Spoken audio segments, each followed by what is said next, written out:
Okay, it is time to create that landscape that we've been talking about. So let's hop back into Unreal Engine. I mean the software, not the actual engine, of course. And I'm gonna start here within my content browser. Let's first kind of like clean this up a little bit because we've got some things going on in here. So I'm going to right click and simply say here on top, new folder. Let's give that a name and call it levels. And I'm going to drag in here all of my levels here that I've created prior. And as you drag it into a new folder, it will ask you to move it there, to copy it there. We're just going to move it all in there. Yes, I want to do that. And as we're making these changes here inside Unreal Engine, when I go back here to my desktop, you'll actually see in my project folder content that you can find here a folder called levels. And in there, you can see the levels that I've just dragged in there. So those two are always in sync. All right, let's create a new level right now and call that one Lesson 5. I'm going to open it up. Yes, save everything. And as we know, this is now an empty level, but we can drag in our blueprint in here to bring back the atmosphere and the sunlight and all. There we go. We can change the sun with Ctrl-L to reposition that. Look at it. Now, to create a landscape, we actually have to change our interface a little bit, change the mode. And we can find that option back here on top, select mode. From that drop-down menu, we are currently in the select mode, which is the normal interface to move around objects, to build a world. But we also have a landscape mode right here. So we're going to click on that. And you can see that our interface is going to change a little bit. We get a new panel on the left, but also we get this kind of like grid in our world, which is going to represent the landscape size that we're going to create. And from that panel here on the left side, we can choose how big that landscape needs to be. We've got a few presets here, like we can make that a whole ton bigger, as you can see, or we can make a small landscape like that. You can also just choose to fill up the entire world, but always keep in mind, guys, when you're doing that, that your level becomes much heavier. I think that is pretty obvious. The bigger the world, the more objects you have in it, the heavier it becomes to work in.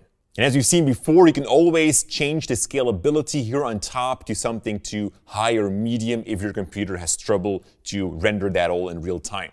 All right, so from there, we can then choose to create our world. But we have a second option, and that is to import a world or a height map from something that we've downloaded off from the internet, and I'll also show you guys how that works in a moment. But first, let's create our own world. So once we've chosen the size, we can hit Create. And we get a flat landscape now. There isn't even a texture onto it. It are just these cubes which show us that there's no texture onto it, or actually material. We can now go ahead and use the sculpt tools here on top to create mountains, to create craters, rivers, it doesn't matter. The normal sculpt tool right here is the one that we see. And if we click and hold, we can actually create mountains, as you can see. And if you hold down the Shift key, we can bring down that mountain. So we're going to create a crater. And this way you can kind of like sculpt something, create your own mountains, craters, and whatnot. You can also change the size of your brush. Obviously here on the bottom, we got brush size, so we can bring that down to have like a smaller brush to create smaller mountains and such.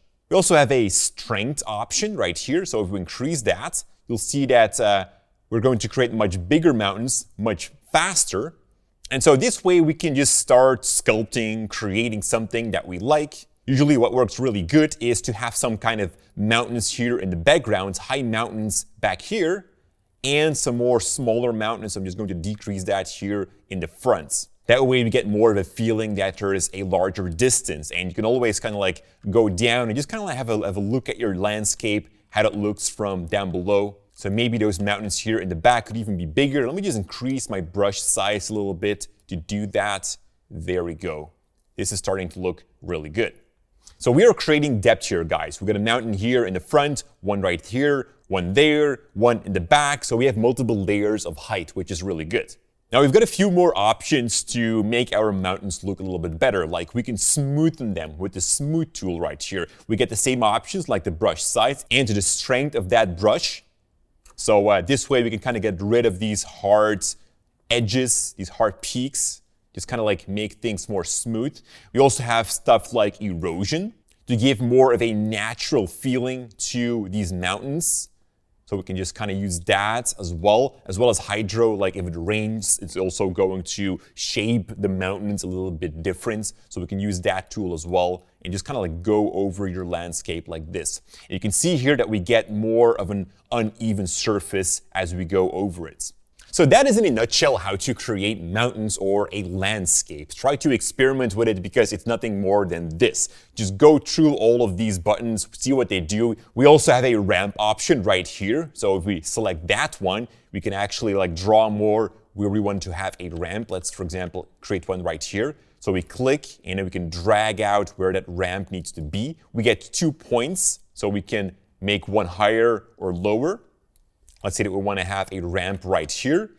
As we created that, we click here on Add Ramp, and it will actually sculpt a nice looking ramp for us. So maybe if you're creating a skate park or something, you can use the ramp tool. So that is actually a whole lot of work to make your own landscape like this. You also need to be talented, not only to technically know how to sculpt and such, but also you need to have an artistic mind on how landscapes and all work. So that is definitely not easy to do. So then there is the second option, which is used the most often, and that is to work with height maps. Height maps are basically preset files that you can download off from the internet. If you look for height map, you can find numerous of height maps on Google or on any other search engine. Now, some need to be purchased, but there are also many height maps that are completely for free. So what I'll do is go back to my select mode right here so that I can actually remove my landscape. As you can see here, it has been applied as a layer or as an actor inside Unreal. So I can just delete that to remove the landscape and start from scratch. I'll go back here to select mode and from there choose landscape.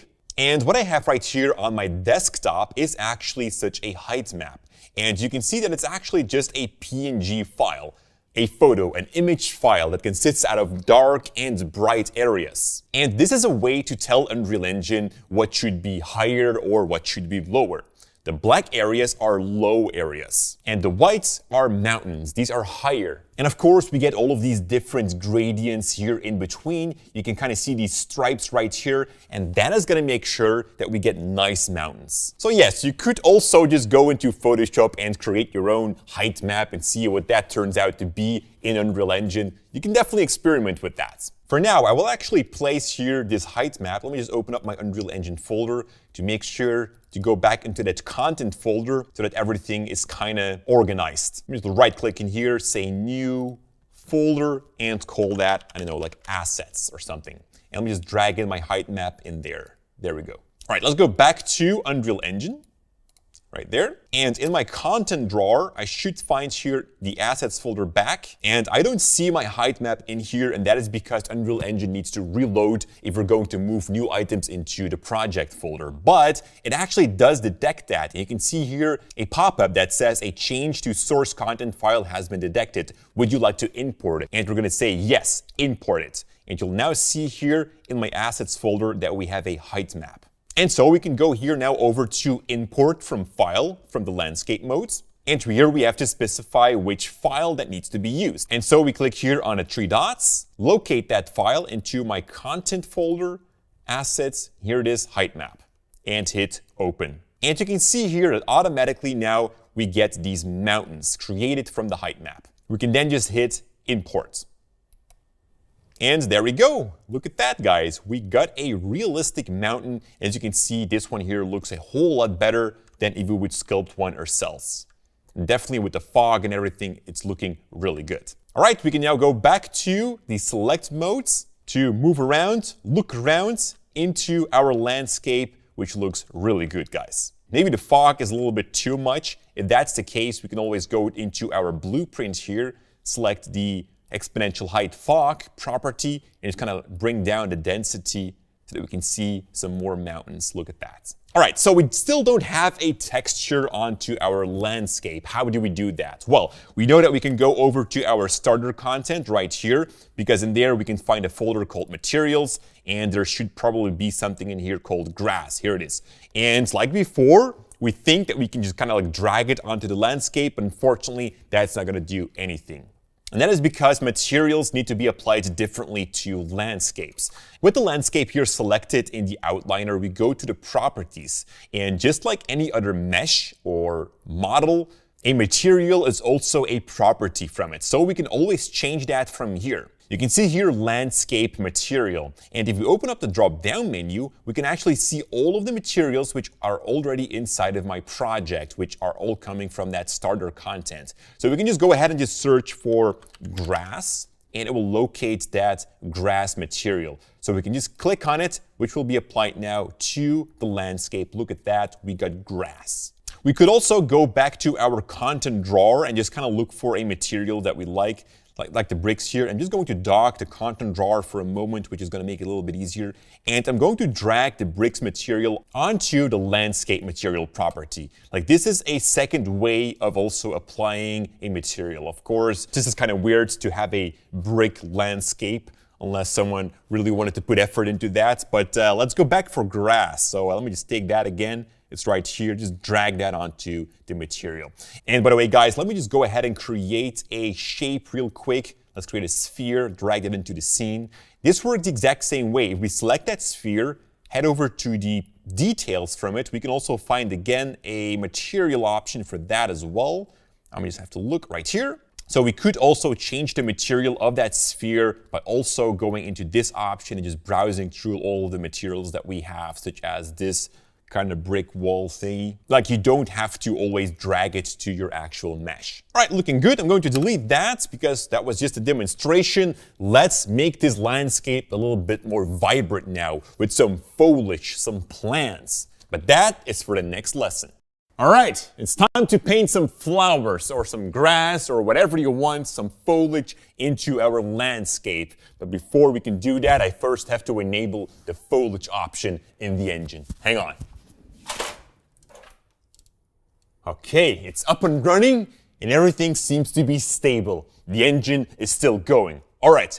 Right here, we have our landscape that we created previously. Now, to add some foliage in here, we actually need some foliage. Let me just take off those glasses. Foliage is not something that we can find in the starter content, unfortunately. So we're gonna have to bring it in from somewhere else. Well, that somewhere else is called the Quixel Bridge Library. Now, Quixel and Unreal Engine have been working together, and they made it possible that there is a nice little button inside the program to bring in assets like foliage. So let's locate that. I'm gonna go over to the Add button here in the top left, and from there, we can find Add Quixel Content. Click on that, which will open up a new window, which is actually some sort of a marketplace. But this marketplace is free. That's right, you can see there's a market where you can just go take anything that you want without having to pay for it. This entire library, let me just make that window a little bit bigger, is completely for free. You can see these very nice buildings, these rocks, these subway stations or whatever it is, forests, materials. We get decals, which we'll get into in a moment. We got some more objects right here, some more models, and of course, plans. That's the thing that we are interested in right now. We can also see here on the left side, we get a menu with 3D plans, so we can just click on that. And we get a whole bunch of categories. So I'll just say, just go through it, see whatever you like, and let's download a few. I'm gonna take here the flowers. I really like those, so I just click on it, which gives me a whole bunch of different flowers that I could choose from. And you know what? I actually really like this one right here. Amaryllis, I don't know how to pronounce that. So I'm gonna just double click on it to open it up here in the side panel, and I'm going to choose a quality. So do I want the low quality of that, the high quality, or the medium quality? Obviously, I want to have the high quality because I got a beast of a computer right here. Then we just need to sign in with your Epic Games account, which you also had to log in with to install Unreal Engine. So let me just do that. All right, I am logged in, and if it's the first time you'll do that, you'll be prompted with a very nice message that says you get unlimited use completely for free. So yes, I agree to that. Get it now. All right, I got it. So we can now hit on the download button right here, and it will now download these flowers onto my local computer. And once that is done, we can click here on the Add button. And by clicking on that, it will import these flowers into my project. So if you go back to Unreal Engine, we should find a new folder here called Megascans, 3D Plans, and right in here, we can find that flower that I've just downloaded. It comes with a whole bunch of files. As you can see, don't worry too much about those. We just want to download for now. So let me just go back to Bridge, And let's download a few more. Let's also go for, I don't know, something like grass, perhaps. Like these look nice, I think. Wild grass, why not? Hit download, wait until it's downloaded, and when done, we can click on the Add button right here to also bring that into our project. Now, of course, in the future, when you're going to start a new project, you don't have to re-download all of these assets. You can actually go here in the left column bar here to Local, and in there, you can see everything that you've downloaded. And apparently, I also downloaded a few other things in the past, like this branch and this cabinet and everything. You will see all of that back. This is now stored on my local computer. And so we can just select it from there and click on the Add button to quickly import that into our project. All right, I downloaded 2 different foliages right now. That is fine for me. Let me just close the bridge now. We can see both of these folders here now into our content browser. Now to start adding this foliage into my scene, we're gonna have to go to the foliage mode. And before we do that, I just have to make sure that foliage mode is working. It is. Okay, let's go up here to select mode and hit on foliage. Like with the landscaping tool, we also get a new panel here on the left side. And through here, we can see all the foliage that has already been imported. So we don't have to worry about the content browser. Let me just make that window a little bit smaller for now. Here are all the foliage plants, and we can select which one we'd like to start painting onto our landscape. So we can select 1, 2, 3, or we can also just hit Ctrl A to select all of them and then hit the checkbox for all of these plants. This way we got everything selected. And like before, we get a brush and we can just start clicking and dragging around to start painting plants, as you can see. And it will automatically mix all of these plants together. And if we zoom in here, we can see our plants alive. It might take a little while to load, but you can see how good that looks. Automatically, it's going to randomize all of these plants together to create a beautiful landscape. And you can see immediately how my landscape now has changed. This right here is looking way more realistic than if you look somewhere right here to this patch of grass, which isn't really actually grass. It's just like a flat material. So this is the way that you should shape and create your mountains and everything. And like we've seen before, we can change the brush size, make that really big if you have like big patches of mountain or something to fill in. Or if you want to work more precise, we can also like decrease that brush size. I think that is pretty obvious. Now, sometimes you just like kind of want to plant like one flower or something somewhere. Well, what you can then do is use the single tool right here. With selecting that one, we can just very simply click to add one single plant in there. Now, it will always randomly place one foliage piece from everything that you have selected. If you have something specific in mind, you're gonna have to deselect all of these foliages right here and then only select one. For example, like this piece of flower wild grass thingy. And I'm just going to click now, and now I'm sure that it's going to add that one thing in there, and I can't really see it because it's very small. There it is. All right, let's go to a different mountain, like here all the way in the back. I want to do something special. I'm going to select again all of my foliages and enable them all. Now here on the bottom, we can see that we have some more options when it comes down to our grass and flowers and everything. And there's something very important in here that I want to touch. It's currently set to the default scale, which is the realistic scale as they were created, but we can also say that I want to have super big or super small grass. Well, that can be set in here. The minimum scale, for example, can be set to 1, and the maximum, for example, like 5 times as big. So what's going to happen now, if I'm going to take again the paintbrush right here, it's going to randomly change the size of these plants while I'm going to paint them. Let's have a look. So I'll just like paint them like that.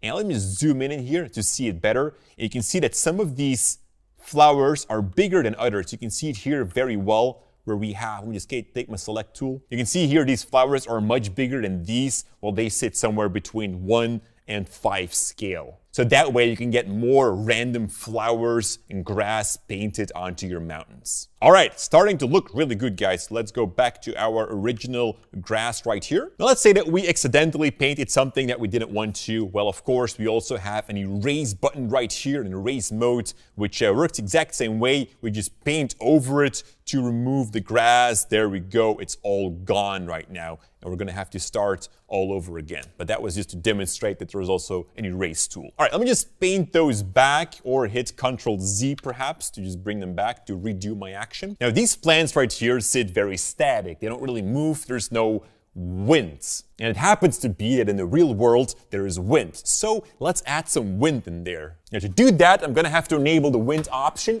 There we go. Wind is enabled. We can now go over to our content browser right here, because this right here is the place where we're going to have to enable winds. So as I said before, materials are built out of different things, like different textures, which we can combine together, but also things like programming materials through nodes. And that way you can give more functionality to your materials. Now, luckily, we don't have to do that. The guys over at Quixel already did all of their work. We just have to enable wind. That's it. Now, you're always going to find two materials. One is for when you're looking up close to the grass, and one is for when you're looking far away. When you are zoomed out very far, let me just do that, and just looking at your mountain like this, there's no use to render all of these grass materials in a high quality. That is just going to slow down your computer, and you won't even see the difference because it's so far away. And that is why it's automatically going to load two different materials. You can see it here happening actually.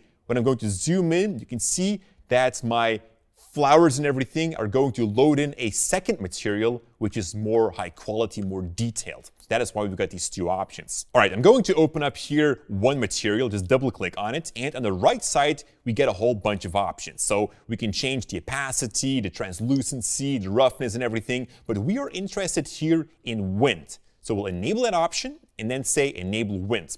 And as we do that, we already get some wind animation, but we can even choose how much that wind has to be. We can increase its intensity, the height, the speed, and everything. Like, is there a storm going on, or is this just a small breeze or something? That is up to you. That you can change right here. For now, I'll just leave it at the default settings, and you can see here already how beautifully the grass is waving in the wind, and you can see that it looks much more alive, much more vibrant, much more realistic. And so we'll also do that for the billboard version. You can see it here, billboard in its name. Billboard is referred to as, if you're looking from far away, you know, the low quality version material, that is called billboard.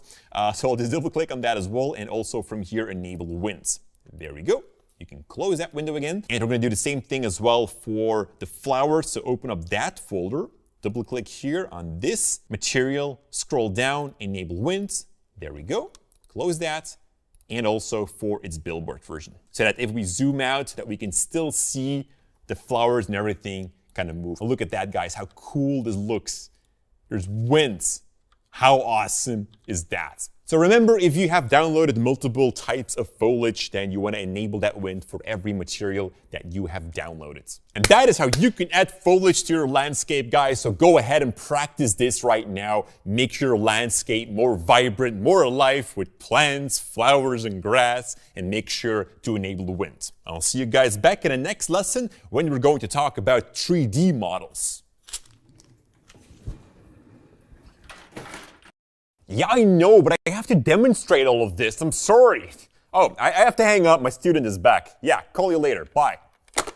That was my boss. Apparently, we've been stressing out the engine, but so far, everything is still running good. The engine is going smooth, so I don't worry about anything. All right, let's have a look at 3D models inside Unreal Engine. So as seen in the previous lesson, we're going to go back to the Add menu here and then click on Add Quixel Content to open up Quixel Bridge.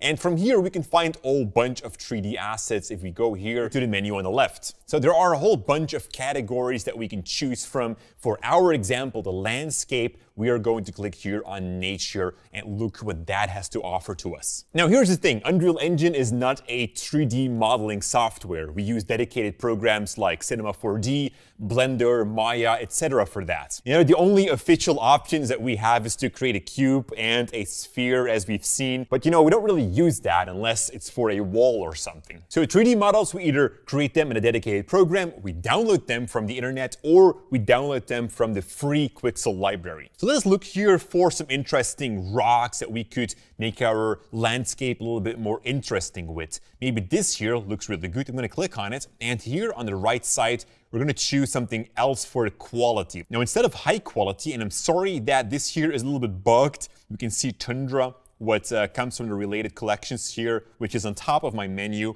But here on the bottom, we can see nanite. And we're going to select that. Now, nanite is something that we can only use in Unreal Engine 5. It's one of those biggest new features in the new version. Nanite is basically the highest quality that you can possibly get. And it's going to change its quality depending on how far away you are from the model. And I'll show you guys that in a moment, how that works. So for now, just think about it. You always choose nanite quality if that is available, of course. Not all models have that available. It needs to be specifically built for Unreal Engine 5. All right, hit downloads. And let's look for some more rocks. And I think that once you have selected nanite, it will be selected by default as well for the next models. So we don't have to worry about it anymore. And we can actually just click here on the quick download button on top. So let's download this one as well. Perhaps this rock looks really cool too. Click on the download button. This one too. Maybe one last thing here, this little patch of rocks.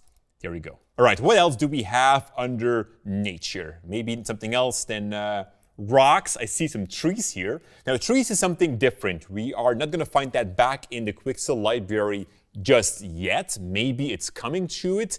For now, there's a different way to look for trees and bring them into Unreal Engine. But I'm going to show you guys that as well later in this lesson. For now, let's download some like branches or something to create a more interesting scene. Perhaps this here.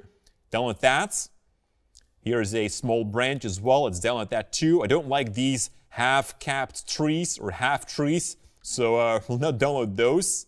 But I do like branches, so I'm going to download this one as well, and that should be enough. Now, going back here to the menu, we have 3D assets, which we are in right now, but we also have 3D plans, which we've seen in the previous lesson, the foliage, and then we got surfaces. Now, I won't download any surfaces, but basically these are materials. We've already seen how we can work with materials. You just drag them to an object, or you assign them in the details panel if it is for a landscape. The starter content pack already has a bunch of things, but of course here you have a lot more materials and also much more higher quality materials. Now, decals, you can kind of see them as solo textures. You don't really need to apply them to a certain model or something. You can just let your texture float and be casted onto different models. And I'll definitely show you guys how that specifically works. Let me just get something here. For example, under vegetation, let me get a decal of some leaves or something. These are, by the way, 2D flat objects. These are not 3D.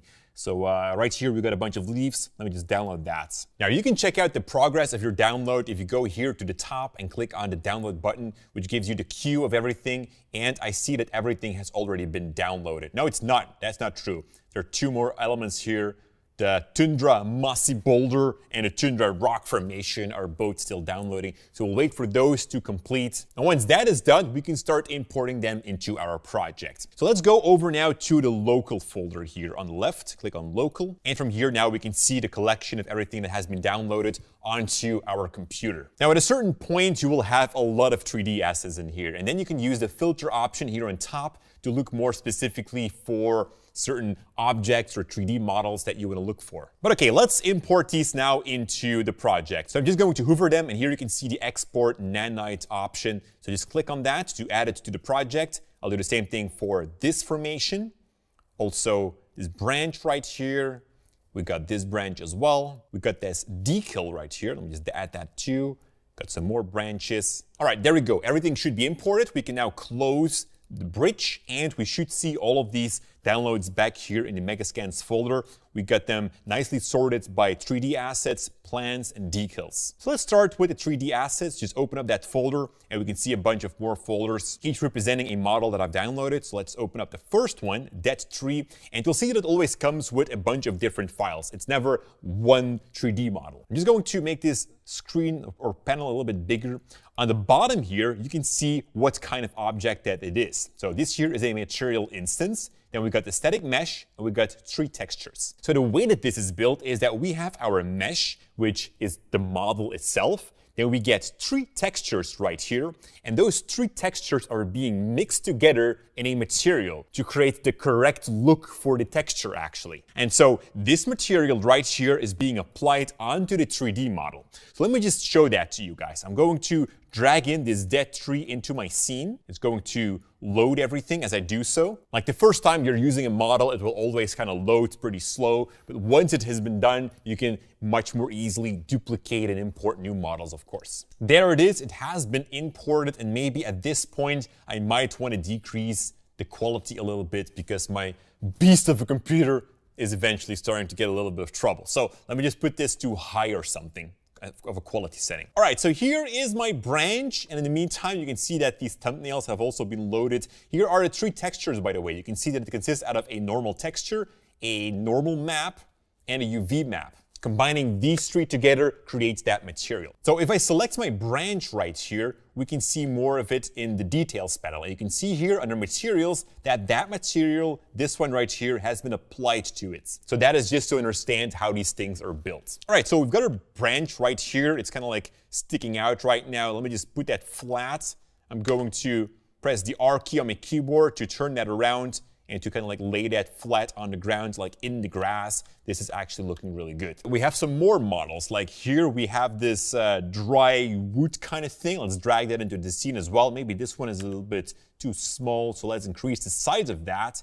I'm just going to move this to a different spot. There we go. We have seen this, guys, with the chairs. Like we know how this all works. We can just kind of place it wherever we want. So let me just look for one of these rocks right here. They always look very good. So we can just drag them into the scene. There we go. And position them perhaps somewhere right here, rotate them around, and just kind of like look for a nice spot that kind of makes sense. And this is how you kind of like want to build out your scene. As you put in more objects like these, it starts to look more realistic, as you can see right here. Now, what's up with that nanite, guys, which I talked about before? Well, we can actually go up here to the menu. Instead of lit right here, we're going to choose something different. All the way on the bottom, you can see nanite visualization. And we're going to pick out triangles from here.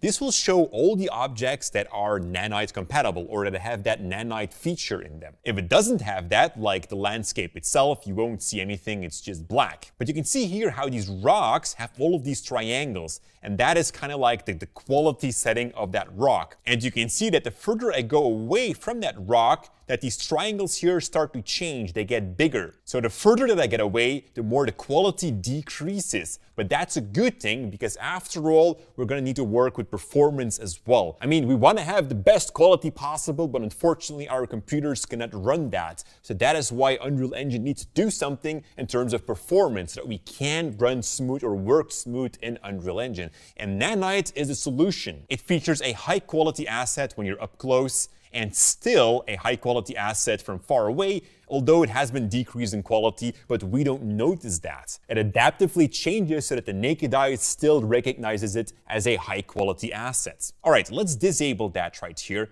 and set it back to lit. All right, the next thing that I want to show you guys are the decals. So also we have those in a Megascans folder, decals right here, the leaves. And like I said, decals are not 3D models. They are just materials, actually. They are textures that we can project onto other elements. So let me just drag in the material itself into the scene. There we go. And here we have the leaves. So we can just kind of like bring it up a little bit higher to get a better sense of what's going on. And we can take the rotation now of that object to rotate that around, and that will change its projection. As you can see here on the floor, that is what it's actually doing. So we can just kind of like rotate that and look for a nice spot that makes sense to cast these leaves on. And it will cast its leaves or whatever onto everything on its paths, as you can see right here. Now, if the decals are too big, like the leaves in this example, we can go into the options right here. So in the outliner or with the leaf selected, into the details panel, you should find an option here that says decal size. And from here, we can change its size. So let's bring that down like this so it looks more natural, like leaves. And you might need to rotate that object a bit to get the projection right. We can see this arrow right here, which stands for that projection. So you want to point that down like this. There we go. The box itself here around that decal, it's not really touching the ground. So I want to bring that down until it touches the ground and everything else in its path. And now you can see that we are getting these leaves. Now, sometimes that makes sense. Like on the ground, it does make sense. But here on this like branch, it doesn't really make sense that a leaf is kind of like wrapped around it beautifully. So what you want to do is then just select that piece of wood right here. And we're going to go back to the details panel. And instead of scrolling through all of these options right here, I'm just going to look for decal. and you should find an option here. It says receives decals, which is set enabled, but we can disable that, and now it won't receive the decal projection. So definitely try and play around with that and see if these decals can bring more life, more dynamic into your scenes. All right, so that is in a nutshell the Megascans Quixel library. But what if you saw something online, some 3D model or a friend of yours made one and said, hey, can you use that in Unreal Engine? Well, of course, yes, we can also do that. But there are a few limitations and a few problems that will occur. So let me show that to you as well. I'm gonna go back to my desktop because right here, I've got a model of a guitar. And I'm just going to drag that into my content folder, as we've seen before, into assets where we also have the height map in. So let me just drag the guitar in there and go back to Unreal Engine. And it should prompt me again like, hey, do you want to import that? And let's say, just say import. It's going to give you a bunch of options like how do you want to import this model. 9 out of 10, you just hit import all to import models in there. And chances are that you will see some errors as you import some models. Oftentimes you can just ignore them. Sometimes they do make sense. That's the thing when downloading models off from the internet. You never know how optimized they are and specifically how well they are made for Unreal Engine. Because that is the problem that we're going to run in right now. Let me just go over to my assets folder in which I should find my guitar right here. I'm going to drag it into my scene. And as you can see, it doesn't really have a material. And that is because the material was not baked into the model. And that is a problem that you're going to find a lot when just downloading something off from the internet. You know, usually textures are given with the model in a separate folder. You have your model and you have your textures. But if you're going to import them into Unreal Engine, it's not going to recognize those textures because it needs a material. So you're going to have to create your own material with those textures, which is something more advanced. So this is not a solution. I'm going to delete the guitar. How can we get assets or 3D models off from the internet for Unreal Engine? Well, super easy. You just look for 3D models that are made for Unreal Engine. And there's actually a specific place where you can find those. Let's open up the Epic Games Launcher. And from here, we can go over to the marketplace. This right here is a marketplace with a bunch of projects, 3D assets, blueprints, anything that you can imagine created by people like you and me. And we can just go ahead and put them on the marketplace and sell them. Most downloads in here are paid, but you also have a bunch of free. And every month you also get a bunch of free projects that used to be paid. There we go, a bike that we can just download and import into Unreal Engine, and it's going to work straight away with the right materials and everything. That is a beautiful thing when you're looking for a model specifically for Unreal. Now, before we're going to buy anything, guys, you do have to check here the supported engine versions. Most assets and 3D models are built for Unreal Engine 4, since 5 is still in early access. However, I found out that, let's say 8 out of 10, anything you buy or download for Unreal Engine 4 also works in Unreal 5. So that's definitely a good thing. And whenever something is free, you can always just try it out. So let's just try that. This bicycle,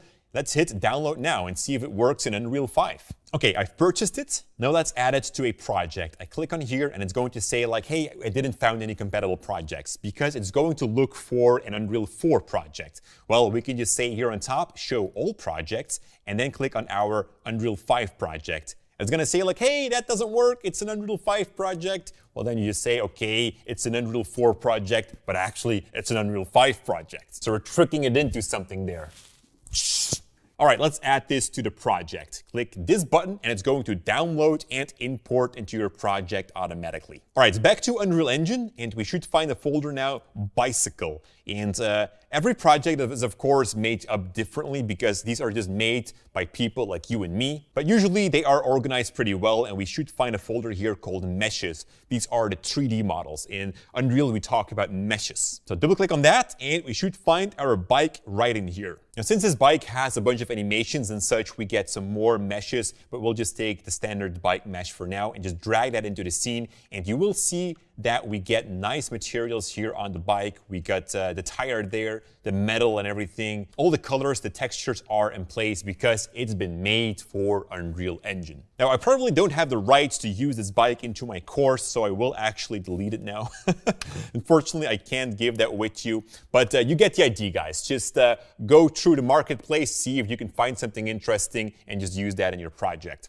When you're going to delete, by the way, an entire folder or certain assets from Unreal Engine, it's going to say like, hey, these items will also be deleted from your hard drive. So be careful with deleting stuff from your projects. All right, let's hit force delete because I actually have used a bike in my in my project. So it's just going to flip it out of there. I'm going to go back to the marketplace, and this time here, go to browse on top, and we're going to go over to Megascans, which comes from that library which we were looking into. Now, all the downloads from Megascans are free. You can see that here on the bottom right, which is really cool. And here you can see this project with trees, the Megascans trees. It's unfortunately not inside the Quixel bridge yet, but I think it will come in there anytime soon. For now, we have to download it through the marketplace, but that is no problem. We can find it here as well, and we just hit here on free. And we're going to run into the same problem when we're going to say add to project. It's not going to find our project, so we'll just say show all, click our Unreal 5 project, and select version, like, I don't know, like 4.27, which is the latest